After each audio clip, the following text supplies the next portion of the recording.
Pretoria and Ga-Rankuwa-born Semakaleng Mathebula assumed the title of being the country's first black hot air balloon pilot. It's after 16 hours of flight training, aeronautic tests and exams and aviation training. Our senior reporter, Ofentse Setimo, has more on this. Ga-Rankuwa residents will be proud to know that the very first black female hot air balloon pilot hails from this area. In fact, she acquired her status just early this month when she got her license to fly the hot air balloon. Semakaleng Mathebula joins me right now. Thank you so much for your time, Semakaleng. Congratulations on your accomplishment. Just tell us what it actually took for you to get here. Thank you, Ofentse. Wow, it took a lot of hard work, dedication, early mornings, but we've seen it through, and I'm glad I've made my community proud. Yes, and just take us through the training that you actually went through. I understand there were some modules that you actually had to pass, and you had to fly for like 16 or 12 hours, if I'm not mistaken. Elaborate on that. So you have 4 written exams, 2 practical exams, and then you have 16 practical flying hours before my instructor had the confidence that I was ready to achieve my feat, fly solo, and attain my current title. Yes, and what sparked your interest in hot air ballooning? I know that SABC Morning Live was involved somewhere.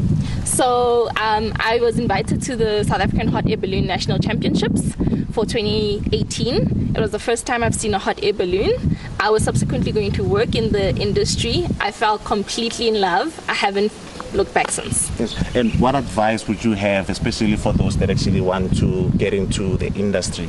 Please get started. Catch us at any roadshow, aviation shows, ask the questions, reach out to myself personally. I really want to be an ambassador and have more people join the sport. I don't want it to end with Semakaleng being the first black female. I want to see more females in the sport. So please ask the relevant questions. The school is operating. BAFS is interested in funding you. We really are going to open up the space for a lot more people. Yes. And the challenges, I heard you mention that, the period that it takes to acquire this license is dependent on the time that you have. What are some of the challenges that actually led to you actually taking longer to acquire that certificate?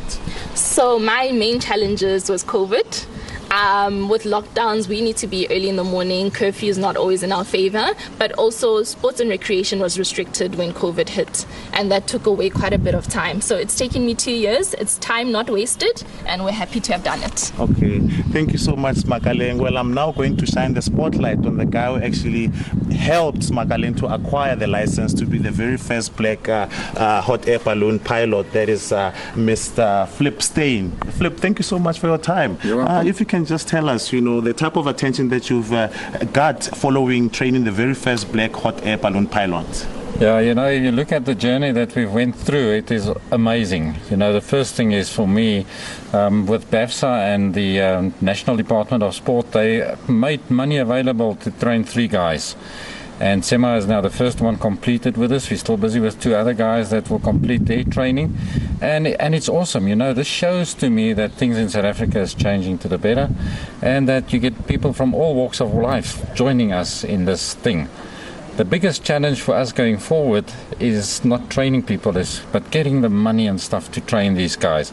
Now with Sema it was easy. I mean, she was really up there, and from the first flight you can see, but I think she's got the neck for this. And I said to Andres, my son that was helping me as well, I said, you know what, Andres, I think Sema she's all right. She's going to do this. And so I'm very glad that I had the opportunity to train her. And be a part of history, in shaping the landscape in South Africa. So Sema was awesome. I mean, training her. And now the next hurdle is getting more people, getting the school up and running. We started a new school. A bunch of pilots came together in South Africa.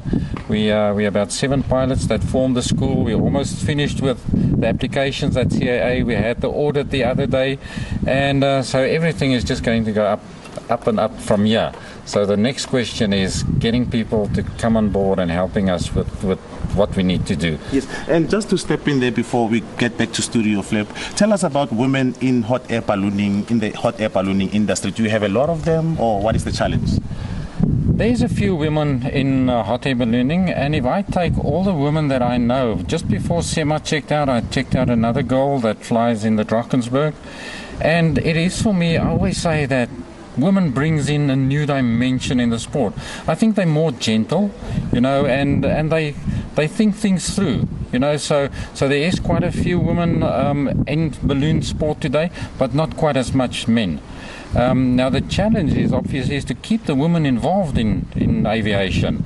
So if I look at it, I have to quickly think off the top of my head. I think there's about 5 active women pilots in the country at the moment flying hot air balloons, but we need to have more, and that is where Sema is actually breaking ground here, and that is the awesome bit. So she goes out, and there's a big responsibility on her to show to other women and say, this is, you can get involved. It is, if I can do it, so can you. One of our partners in the ballooning business, Lerato Machuanyani, she's the next one that I'll train, or that Andres will train. And so, yes, we're getting there. We're going to add the numbers and go on. Awesome. Thank you very much. Well, as you heard, that's Flip Steyn, who actually trained the very first black hot air balloon pilot, actually saying that he's very proud to have formed part of history when this actually happened earlier this month in November. And with that, it's back to studio.